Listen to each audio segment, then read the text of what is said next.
तो कल हम लोगों ने क्या सीखा था कि what is the method of charging, और मेथड ऑफ चार्जिंग में हमने देखा था कि फ्रिक्शन क्या होता है, फ्रिक्शन मेथड देखा था। साथ ही साथ हमने इंडक्शन और कंडक्शन इन दोनों से रिलेटेड जितनी सारी कंसेप्ट है, थ्योरीज है, इसको हमने डिटेल से देखा था। फ्रिक्शन, इंडक्शन और कंडक्शन। सबसे इंपॉर्टेंट यहाँ पर इंडक्शन बन जाता है, क्योंकि इंडक्शन से ढेर सारे क्वेश्चंस बनेंगे। कैपेसिटर में भी इंडक्शन से क्वेश्चंस बनने वाले हैं। ठीक है, आज जो हमारा, अब हम आगे बढ़ते हैं और स्टार्ट करते हैं basic properties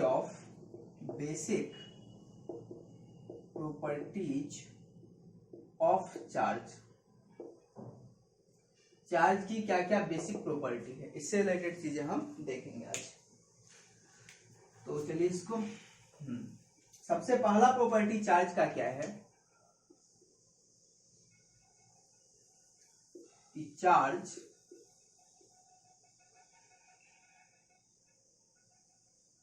is of two types. ठीक है, चार्ज कितने तरीका का होता है, दो तरह का होता है। फर्स्ट इसमें क्या आता है, पॉजिटिव चार्ज, जिसको हम लोग धनात्मक बोलते हैं, और जो सेकंड हमारा चार्ज होता है वो क्या है आपका, नेगेटिव चार्ज, नेगेटिव, जिसको हम लोग बोलते हैं ऋणात्मक। ठीक है, दो तरह के चार्ज होते हैं आपके, first is the positive and second is the negative. दूसरा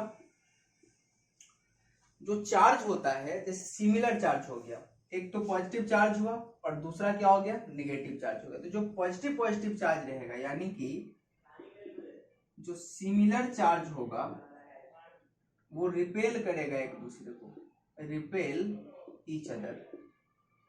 ठीक है, और व्हाइल डिसिमिलर चार्ज, डिसिमिलर या फिर इसको हम लोग अनलाइक भी बोल सकते हैं। ठीक है, unlike charge attract to each other, ये क्या करेगा, एक दूसरे को अट्रैक्ट करेगा। ये आपके दो प्रॉपर्टीज हो गए बेसिक। आगे भी और बहुत सारे प्रॉपर्टीज है, आज हम लोग बहुत इंपॉर्टेंट चीज देखने वाले हैं। तो अगर इसको हम अगर फिगर से दिखाए, यहाँ पे प्लस और प्लस दिख रहा है क्या आप लोगों को, हाँ, तो ये प्लस और प्लस, तो ये क्या करेगा, एक दूसरे को रिपेल करेगा। ठीक है, धक्का देके विकर्षित करेगा। रिपेल को हम लोग क्या बोलते हैं, विकर्षित, इसको हम लोग विकर्षित करना बोलते हैं। और जो अट्रैक्ट होता है, इसको हम लोग क्या बोलते हैं, आकर्षित करना, आकर्षित। ठीक है, ये हम लोग बोलते हैं। और यहीं पर अगर क्या रहेगा आपके पास, प्लस प्लस है, अगर माइनस और माइनस रहेगा तो क्या होगा, ये भी एक दूसरे को क्या करेगा, रिपेल करेगा।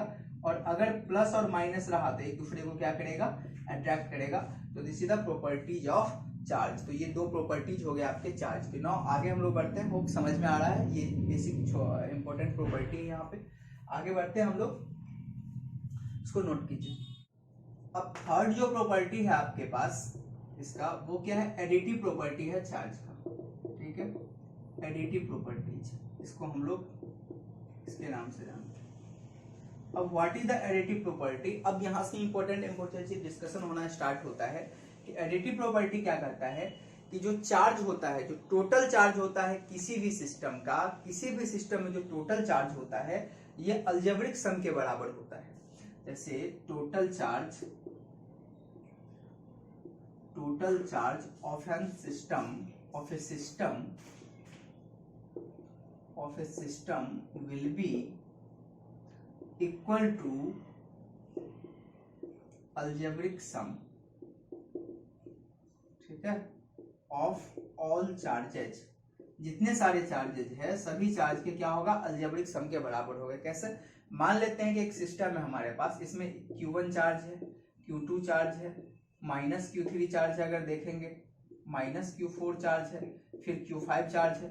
तो अगर आपसे पूछे कि Q नेट कितना है, तो आप क्या बोलेंगे, Q1 sir plus Q2 plus minus Q3 plus minus Q4 और प्लस Q5।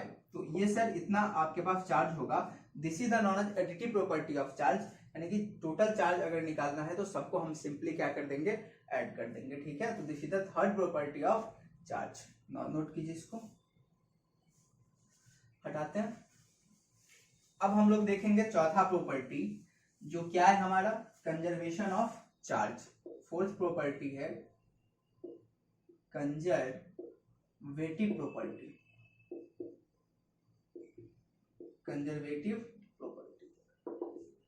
अब इस प्रॉपर्टी को समझना है कंजर्वेशन का क्या मतलब होता है। देखिए ये प्रॉपर्टी क्या कहता है कि किसी भी सिस्टम का जो टोटल चार्ज है वो हमेशा क्या रहेगा, कंजर्व रहेगा, यानी कि संरक्षित रहेगा। हिंदी मीडियम वाले पढ़े होंगे क्लास 10th में ऊर्जा संरक्षण का सिद्धांत, energy conservation principle, water conservation, water संरक्षण। तो कंजर्वेटिव का मतलब होता है संरक्षित, ठीक है, यानी कि इसका मतलब क्या होता है, संरक्षण, ठीक है। तो यहाँ पर क्या है कि चार्ज जो होता है वो कंजर्व होता है। तो what is the according to, ये हम लिख सकते हैं according to charge conservation principle, according to charge conservation principle, इस सिद्धांत के अनुसार क्या हम लिख सकते हैं, total charge of an isolated system.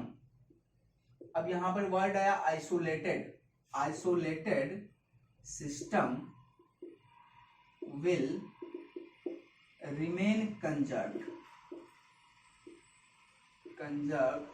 और कांस्टेंट, ठीक है। और देखिए इसी को एक और वर्ड में हम लोग लिख सकते हैं, charge neither be created not destroyed. Charge को हम लोग क्या कर सकते हैं, डिस्ट्रॉयड, ना ही हम क्रिएट कर सकते हैं और ना ही डिस्ट्रॉय कर सकते हैं। It only changes, it only transfer, ठीक है। ये क्या होगा, सिर्फ ट्रांसफर होगा from one two other body.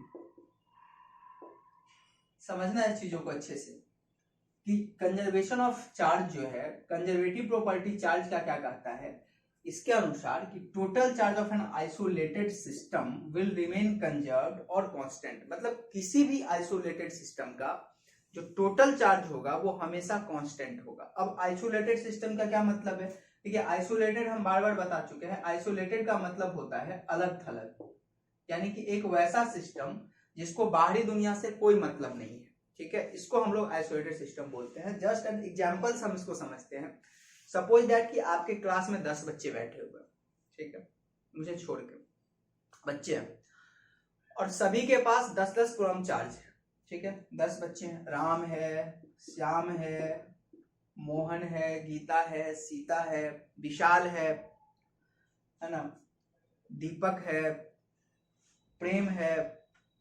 तो ये सब बच्चे बैठे हुए हैं और सबके पास 10-10 कूलम चार्ज है। तो आप बताओ टोटल चार्ज कितना हो गया, तो टोटल चार्ज हो गया सर 100 कूलम, ठीक है सर 100 कूलम हो गया, चलिए मान लिए। अब राम ने क्या किया कि अपना 2 कूलम चार्ज श्याम को दे दिया, ठीक है, दे दो 2 कूलम चार्ज। और विशाल ने क्या किया, अपना 8 कूलम चार्ज मोहन को दे दिया। फिर मोहन ने क्या किया, अपना 1 कूलम चार्ज फिर राम को दे दिया। फिर श्याम ने क्या किया, 10 कूलम चार्ज गीता को दे दिया। तो इस तरीका से सभी क्या कर दिए कि चार्ज को आपस में एक दूसरे से ये कर लिए, कुछ इसको दे दिए, कुछ इसको दे दिए।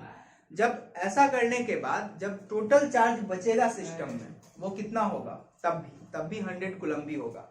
शुरू में भी 100 कूलम था और जब आपस में एक दूसरे से ट्रांसफर कर लिया तब भी कितना बचा है, तब भी 100 कूलम बचा है। तो जो टोटल चार्ज होता है किसी भी सिस्टम का वो हमेशा कांस्टेंट होता है, बशर्ते कि अब मान लीजिए कि 10 बच्चे थे इसमें, ठीक है, सिस्टम में 10 बच्चे थे। अब क्या हुआ कि क्लासरूम में आप बैठे और कोई बच्चा आया और 5 कूलम चार्ज फेंक दिया बाहर से। तो 5 कूलम चार्ज बाहर से फेंक दिया तो शुरू में 100 कूलम था, अब तो 105 हो जाएगा, 105 हो जाएगा। तब तो ये आइसोलेटेड सिस्टम नहीं ना रहा। आइसोलेटेड सिस्टम का अलग थलग, बाहर से कोई मतलब नहीं है हमको इस सिस्टम में। तब क्या होगा कि सिस्टम का जो टोटल चार्ज होगा हमेशा कंजर्व रहेगा। हो ये एग्जांपल आपको समझ में आई होगी। या फिर इसी को एक और टर्म्स हम क्या बात कर सकते हैं कि चार्ज नाइदर बी क्रिएटेड। देखिए चार्ज को ना ही आप क्रिएट कर सकते हैं और ना ही डिस्ट्रॉय कर सकते हैं, ना ही खत्म कर सकते हैं, बस ये एक बॉडी से दूसरे बॉडी पर ट्रांसफर होता है। तो आपको ये बात याद होगा कि चार्ज अराइज कैसे होता है, इलेक्ट्रॉन के ट्रांसफर से। मतलब अगर इसमें चार्ज था, ट्रांसफर होकर इस पे चला गया, तो इससे इस पर जाता है चार्ज, मतलब आपने क्रिएट नहीं किया है, एक बॉडी में कम हुआ है तो दूसरा बॉडी में ज्यादा हो गया है, तो चार्ज को ना ही हम क्रिएट कर सकते हैं ना ही डिस्ट्रॉय कर सकते हैं। This is a very important charge conservation principle, ठीक है। चलिए इसको नोट कीजिए, आगे बढ़ते हैं, उसके बाद हम लोग 5वां प्रॉपर्टी पे चलेंगे। अब हमारा क्या है 5वां प्रॉपर्टी, ये बहुत इंपॉर्टेंट प्रॉपर्टी है, charge quantisation, quantisation principle, charge quantization principle. थोड़ा धीरे धीरे इसको समझना है, अच्छे से समझना है। चार्ज क्वांटाइजेशन प्रिंसिपल क्या होता है, देखिए जैसे कि हम जब फर्स्ट आपका लेक्चर लिए थे कि फिजिक्स को कैसे सीखा जाए, तो वहां पर एक बहुत इंपॉर्टेंट चीज बताए थे। वो क्या था इंपॉर्टेंट चीज, ये था कि अगर आप वर्ड पे आपकी अच्छी पकड़ है तो नो डाउट आप बहुत अच्छा आंसर लिख पाएंगे। तो आप चार्ज के बारे में तो जानते हैं क्या होता है, क्वांटाइजेशन का क्या मतलब होता है, ठीक है। प्रिंसिपल का मतलब क्वांटाइजेशन का क्या मतलब होता है, तो सबसे पहले हम क्वांटाइजेशन को थोड़ा समझते हैं कि what is quantization. Quantization word का मीनिंग क्या होता है, ठीक है। अच्छा इसका हिंदी क्या होता है ये आप लोगों को चलिए हम दे दिए, क्योंकि मुझे याद नहीं है, भूल गया इसका हिंदी, ठीक है। तो आप लोगों को बताना है कि इसका हिंदी क्या होता है। तो चार्ज क्वांटाइजेशन प्रिंसिपल, तो देखिए क्वांटाइजेशन को सबसे पहले हम लोग समझते हैं और उसके बाद हम लोग क्या करेंगे, चार्ज क्वांटाइजेशन पे आएंगे डिटेल्स अच्छे से। क्वांटाइजेशन देखिए, अगर कोई भी फिजिकल क्वांटिटी कंटिन्यूअसली वेरी नहीं करता है तब उसको क्वांटाइज्ड फिजिकल क्वांटिटी कहा जाता है। If a physical quantity does not vary continuously then it is called quantised physical quantity. अब ये क्या बोल दिया, देखिए ये क्या बोले, सपोज दैट एक एग्जांपल से मैं आपको समझा रहा हूँ। किराना दुकान पे आप गए, ठीक है, और वहां पर आप बोल रहे हैं बिस्किट खरीदने गए हैं, ठीक है, और आप दुकानदार से बोल रहे हैं कि आप मुझे एक पैक बिस्किट दे दो, ठीक है, 1, तो दुकानदार तुरंत दे देगा आपको, ठीक है। फिर आप बोलेंगे कि अच्छा 2 डब्बे बिस्किट दे दीजिए, तुरंत दे देगा। फिर बोलेगा आप 3 डब्बे बिस्किट दीजिए, तुरंत दे देगा। या फिर 1 पीस दीजिए, अगर खुला है तो 1 पीस दे देगा, 2 पीस। अच्छा कोई पर्सन बोलता है कि सर ऐसा कीजिए आप 1.1 पैक बिस्किट दीजिए तो हमको पैकेट, क्या दे पाएगा वो? नहीं दे पाएगा। कोई पूछ रहा है कि सर 2.3 पैकेट बिस्किट दे दीजिए, देगा क्या? नहीं देगा। तो जो आप बिस्किट का पैकेट खरीदने जा रहे हैं वो या तो आप 1 लीजिए, नहीं तो 2 डब्बा लीजिए, नहीं तो 3 डब्बा लीजिए। अगर आप इसके बीच में कोई भी डब्बा मांगेंगे तो दुकानदार नहीं देगा, कहेगा नहीं नहीं ये फैसिलिटी मेरे पास नहीं है, ऐसा नहीं है।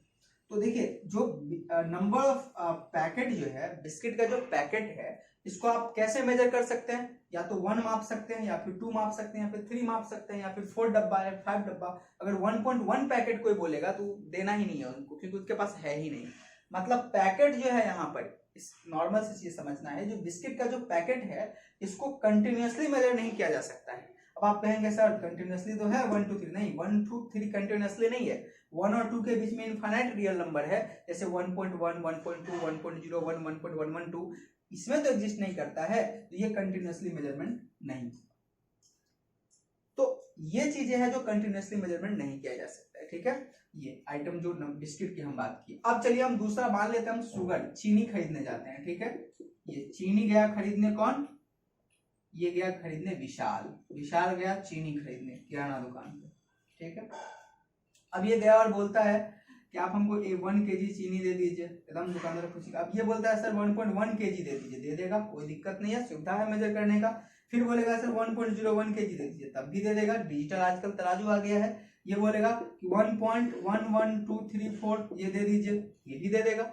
मतलब कोई भी अगर चीनी का जो मेजरमेंट मांगेगा 1.5 kg मांगेगा, ये भी दे देगा। मतलब कुछ भी अगर मेजरमेंट करता है तो डिजिटल जो आपका बैलेंसिंग है उस पर मेजर करके दे देगा। मतलब क्या, यहाँ पर जो नंबर ऑफ बिस्किट का पैकेट है उसको आप कंटिन्यूअसली मेजर नहीं कर सकते हैं, लेकिन यहाँ पर जो मास ऑफ जो चीनी है, शुगर है, उसको आप कंटिन्यूअसली मेजर कर सकते हैं। यहाँ पे 2 चीज, ये सिस्टम यहाँ से आ गई है, ठीक है।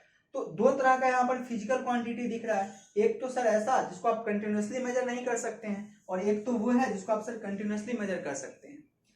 ये नहीं इसीलिए दे रहा था दुकानदार क्योंकि ये मेजर ही नहीं कर सकता है। अगर उसके पास कोई सुविधा होता तब ये दे देता, लेकिन ये मेजर करने का सुविधा है तो ये कंटिन्यू दे रहा है। ठीक है, इसको मेजर किया जा सकता है। तो दो तरह के फिजिकल क्वांटिटी यहाँ पर दिखाई पड़ गए, एक तो वो जिसको कंटिन्यूअसली मेजर किया जा सकता है और एक तो वो जिसको मेजर नहीं किया जा सकता है। तो जिसको नहीं मेजर किया जा सकता है कंटिन्यूअसली, जो कंटिन्यूअसली वैरी नहीं करता है, मतलब रहेगा या तो 1 रहेगा या फिर 2 रहेगा, या फिर इसको रहना है तो या तो 1.5 रहेगा, फिर इसका डबल रहेगा, ट्रिपल रहेगा, मतलब हर वैल्यू एग्जिस्ट नहीं करता है, तो उसको हम लोग क्वांटाइज्ड फिजिकल क्वांटिटी बोलते हैं। And this principle is known as quantisation principle. तो हम लोग क्या लिख देंगे यहाँ पर, फटाफट जल्दी जल्दी लिख लेंगे। व्हाट इज क्वांटाइजेशन का क्या मतलब होता है? तो sir, if a physical quantity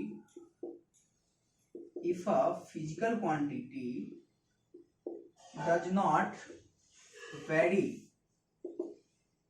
not vary continuously, then it is called quantized physical quantity. It is called quantized physical quantity. ठीक है, ये कहा जाता है, और इसी प्रिंसिपल को क्वांटाइजेशन प्रिंसिपल भी कहा जाता है। ठीक है, तो अब क्या है, ये तो हम एग्जाम्पल सा एक रफ एग्जाम्पल लेके समझा है, आसानी से समझ में आ गया। अब एग्जाम्पल क्या है यहाँ पर, प्रैक्टिकली क्या क्या चीजें ऐसी है जो क्वांटाइज्ड होता है।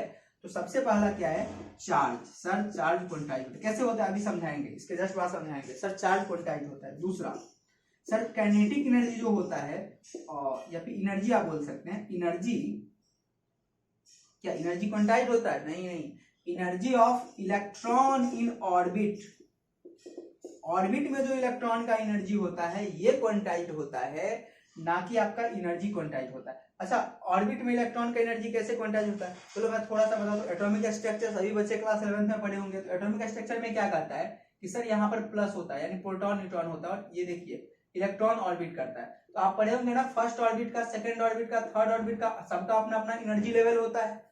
तो किसी भी इलेक्ट्रॉन के पास या तो फर्स्ट ऑर्बिट के बराबर एनर्जी होगा या फिर सेकंड ऑर्बिट के बराबर, थर्ड ऑर्बिट के बराबर, इन दोनों के बीच में कोई एनर्जी नहीं होगा। तो यहाँ पर जो एनर्जी होता है ऑर्बिट में इलेक्ट्रॉन का, ये भी क्वांटाइज्ड होता है और चार्ज भी क्वांटाइज्ड होता है। तो दिस इज द क्वांटाइजेशन, और ये क्वांटाइजेशन का आपका मीनिंग हो गया। ठीक है, अब चार्ज कैसे क्वांटाइज होता है सर? तो देखिए, किसी भी बॉडी पर जो चार्ज होता है या तो 1 इलेक्ट्रॉन के बराबर होगा। क्यों? क्योंकि हम जानते हैं कि चार्ज का जो राइजेशन होता है, चार्ज जो जनरेट होता है वो किसकी वजह से होता है? इलेक्ट्रॉन के ट्रांसफर की वजह से। तो अगर किसी बॉडी पे चार्ज है तो या तो 1 इलेक्ट्रॉन ट्रांसफर हो गया तो सर 1 इलेक्ट्रॉन के बराबर चार्ज है, 2 इलेक्ट्रॉन ट्रांसफर हो गया तो सर 2 इलेक्ट्रॉन के बराबर चार्ज है, 3 इलेक्ट्रॉन ट्रांसफर हो गया तो सर 3 इलेक्ट्रॉन के बराबर चार्ज है, 4 इलेक्ट्रॉन ट्रांसफर हो गया तो 4 इलेक्ट्रॉन के बराबर चार्ज है। तो किसी भी बॉडी पर जो चार्ज होगा वो क्या हो गया, तो 1 इलेक्ट्रॉन के बराबर, या फिर 2 इलेक्ट्रॉन, या फिर 3 इलेक्ट्रॉन। क्या कभी आधा इलेक्ट्रॉन ट्रांसफर हो सकता है या फिर 1.5 इलेक्ट्रॉन ट्रांसफर हो सकता है? नहीं सर, 1.5 इलेक्ट्रॉन ट्रांसफर नहीं होगा। इसका मतलब है कि इस पर चार्ज जो है 1.5 भी कभी हो ही नहीं सकता है। जो चार्ज का वैल्यू है क्या क्या एग्जिस्ट कर सकता है? ई कर सकता है, 2 ई कर सकता है, 3 ई कर सकता है, 4 ई कर सकता है, 5 ई कर सकता है, प्लस माइनस होगा अपना, प्लस माइनस होगा, 6 ही कर सकता है। सर इसके बीच में यहाँ पर प्लस ही है, मतलब 1 ही है, 2 ही है, इसके बीच में कोई वैल्यू 1 और 2 के बीच में एग्जिस्ट नहीं करेगा। 1.1 नहीं होगा, 1.2 नहीं होगा, 1.3 नहीं होगा, 1.4 नहीं होगा। तो जो चार्ज है ये चार्ज क्या होगा? इंटीग्रल मल्टीपुल होता है किसका? ई का। चार्ज क्या होता है? इंटीग्रल मल्टीपुल होता है ई का।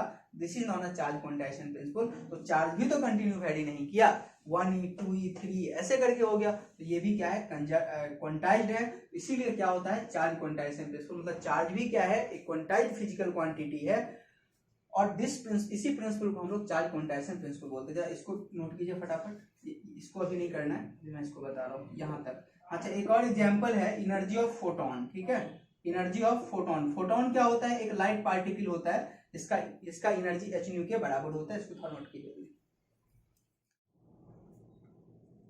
तो चार्ज क्वांटाइजेशन को आप क्या लिखेंगे? यहाँ से चार्ज क्वांटाइजेशन को लिखेंगे एज वी नो दैट। अब यहाँ से हम लोग चार्ज क्वांटाइजेशन के बारे में लिख रहे हैं। एज वी नो दैट, ऐसा हम लोग लिख सकते हैं कि एज वी नो दैट, जैसा कि हम जानते हैं, चार्ज डेवलप्ड या फिर arise on any body due to transfer of electron, ठीक है, ये क्या होगा, इलेक्ट्रॉन के ट्रांसफर से होगा। एंड ओनली इंटीग्रल, ठीक है, इंटीग्रल का क्या मतलब हुआ, 1 2 3 4 5, that is 1 2 3 and so on, electron can be transferred,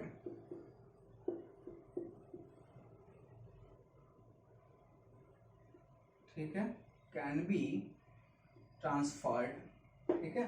तो so the possible charge, on body क्या हो जाएगा, Q equal to plus minus 1E के बराबर होगा, प्लस माइनस 2E के बराबर होगा, प्लस माइनस 3E के बराबर होगा, and so on, that is Q equal to plus minus NE। This is known as charge quantization principle, ठीक है। इसी को हम लोग क्या बोलते हैं, चार्ज क्वांटाइजेशन प्रिंसिपल बोलते हैं। यहां से ऐसे लिख लेंगे, दिस प्रिंसिपल। अच्छा, एक और एक लाइन में अगर स्टेटमेंट लिखना चाहे यहां पर, तो हम लोग क्या लिख सकते हैं, that is charge on any body, charge on any body will be integer, यहाँ पे इंटीजर, हाँ ठीक है, integer will be, anybody will be GRAL,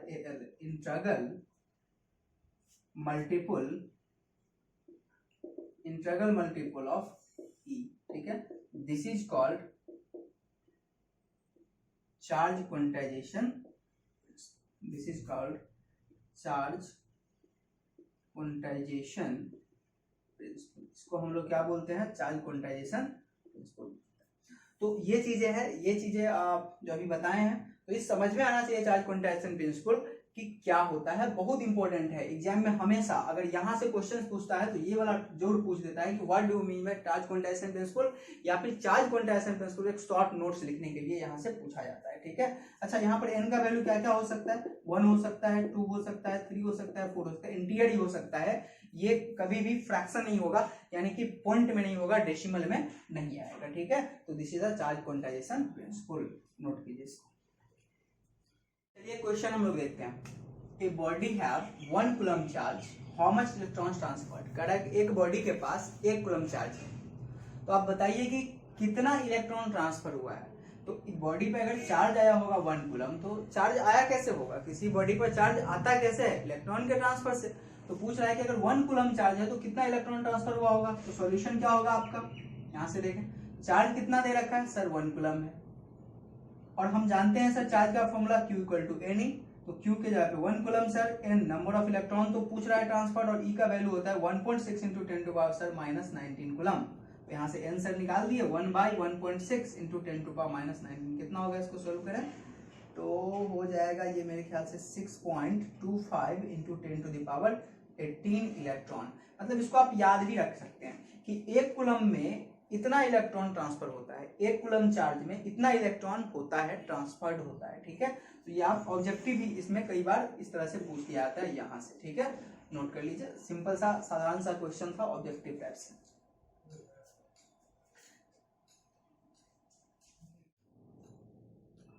तो चलिए एक और क्वेश्चन हम लोग देखते हैं, एनसीईआरटी का एक क्वेश्चन है, आप लोगों के पास बुक होगा, देखेंगे। कह रहा है कि if 10 to the power 9 electrons move out of a body to another body every second, क्या कर रहा है, एवरी सेकेंड, मतलब 1 सेकेंड में 1 सेकेंड, सोल्यूशन 1 सेकेंड में कितना इलेक्ट्रॉन ट्रांसफर हो जा रहा है, 10 टू द पावर 9 इलेक्ट्रॉन। देखिए क्वेश्चन अगर सोल्व करना है ना फिजिक्स का, तो सबसे पहले समझना होगा कि क्वेश्चन कहाँ क्या रहा है। अगर ऐसे ही आप जाएंगे तो एक्सीडेंट कर जाएंगे, ठीक है। तो पहले क्वेश्चन को समझे कि 1 सेकंड में क्या है, 10 टू पावर 9 इलेक्ट्रॉन ट्रांसफर हो गया, इतना क्वेश्चन में दे रखा है, इसमें दिमाग नहीं लगाना है।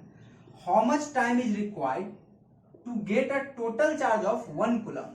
अगर आप चाहते हैं कि टोटल चार्ज 1 कूलम हो जाए बॉडी पे, तो कितना समय लगेगा। अच्छा अभी देखे थे क्वेश्चन कि सर 1 कूलम चार्ज अगर आपके पास है तो 6.25 इंटू 10 टू पावर 18 इलेक्ट्रॉन का ट्रांसफर करवाना पड़ेगा। जी सर, अभी देखे थे। तो देखिए अगर 1 कूलम चार्ज आपको लाना है तो इतना इलेक्ट्रॉन ट्रांसफर करवाना होगा, और 1 सेकंड में इतना हो रहा है, तो इतना इलेक्ट्रॉन ट्रांसफर होने में कितना समय लगेगा, यही तो पूछ रहा है। तो आप लिख सकते हैं क्या लिख सकते हैं सर, 10⁻9 इलेक्ट्रॉन होने में 1 सेकंड का समय लगता है, तो सर 1 इलेक्ट्रॉन ट्रांसफर होने में कितना लगेगा, 1/10⁹। तो देयरफॉर यहाँ से आप लिख सकते हैं कि सर 6.25 × 10⁻18 होने में कितना समय लगेगा, तो 1/10⁹ इंटू एक नियम है ना, यूनिटी मेथड से इसको सोल्व करेंगे, इतना समय सर लग जाएगा, ये कैंसिल होकर 9 आ गया, तो सर ये आ जाएगा 6.25 × 10⁹ सेकंड लगेगा। ठीक है, ये इतना सेकंड यहाँ से लगेगा। अब देखिए इतना सेकंड लिखने का कोई सही तरीका नहीं है, तो आप इसको क्या कर ले, सबसे पहले मिनट में बदले, मिनट से फिर इसको किस में बदल ले, आवर में बदल ले, आवर से फिर इसको डे में, और डे से फिर इसको ईयर में बदल ले। मतलब आप इसको ईयर में आंसर लिख सकते हैं कि कितना साल लगेगा यहाँ से कन्वर्ट होने में। तो this is the important question. ठीक है, इसको नोट कर लीजिए, हटाते हैं हम इसको।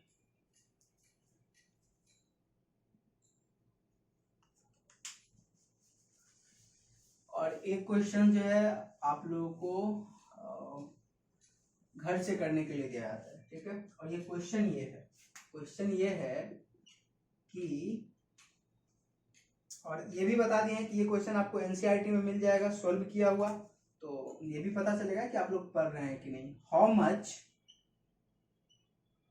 Much positive and negative, how much positive and negative charge is there in a cup of water. एक कप वाटर में कितना पॉजिटिव और कितना नेगेटिव चार्ज होगा, ये पूछ रहा है, ये क्वेश्चन कर रहा है। एनसीईआरटी का भी ये क्वेश्चन है, आपको इतना भी हिंट कर दिए, सॉल्व करना है आपको। ठीक है, तो ये था आज का हमारा कंप्लीट लेक्चर। बने रहिए हमारे साथ, और जो भी प्रॉब्लम आती है उसको आप बताइए कमेंट करके। ठीक है, रिस्पांस दिया कीजिए, हम डेली यही बात एक बात बोलते हैं कि रिस्पांस दिया कीजिए सारे